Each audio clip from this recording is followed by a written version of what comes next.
There's this idea that, mothers, once you become a mother, you are sort of holier than thou, and you are not supposed to mess up, and not supposed to swear anymore, and not supposed to have any negative emotions.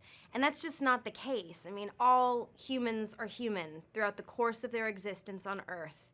And if anything, motherhood is the most stressful time in your life. So I think this just sort of shined a spotlight on things that nobody was really talking about. That moms are stressed, and they swear, and they want to have wine sometimes, and that's okay.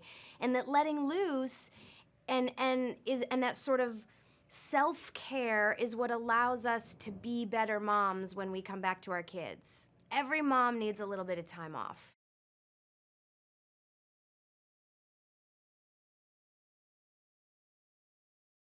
A Bad Mom's Christmas is different from Bad Moms in the fact that our characters are not just stressed out moms, they are also rebellious kids. So it's more dimensional, it's a little raunchier, if that's even possible. But it still has the same amount of heart where you can see yourself in each one of these women, and your story is being told.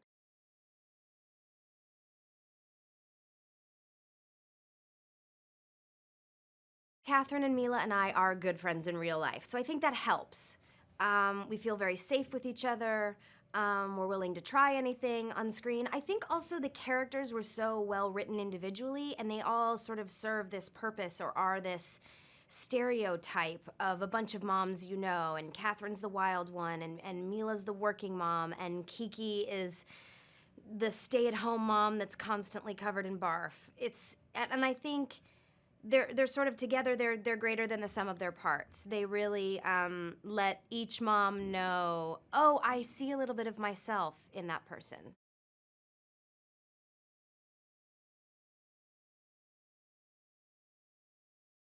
Kiki is always a little frazzled. That's just part of her personality.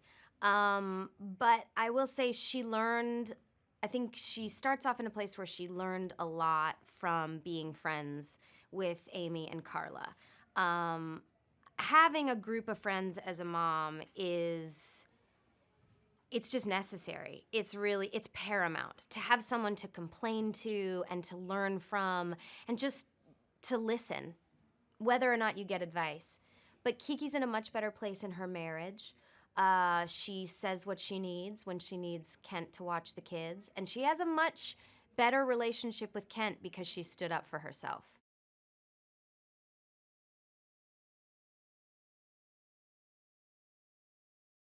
By introducing our mothers, you sort of see why we are who we are.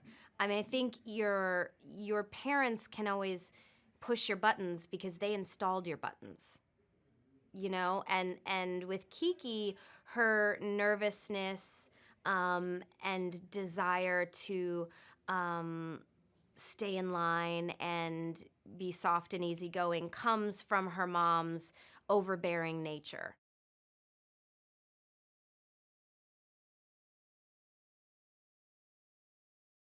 I've known Cheryl for over 10 years, and I adore her because there's nothing not to adore. She's a super funny, outgoing lady, and the idea of being paired with her made me so excited. A, because we were friends, so we had this relationship, and B, because Kiki's mom is supposed to have had her at 18 years old, so they're much closer in age, and it just, everything felt perfect. I adore working with Cheryl.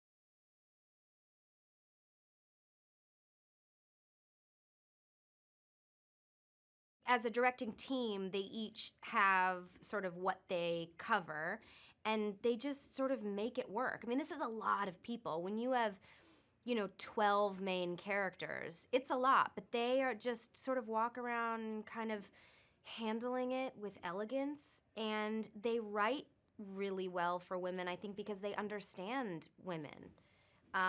Which is very unique to have a male writers that can write this well and this honestly from a female perspective.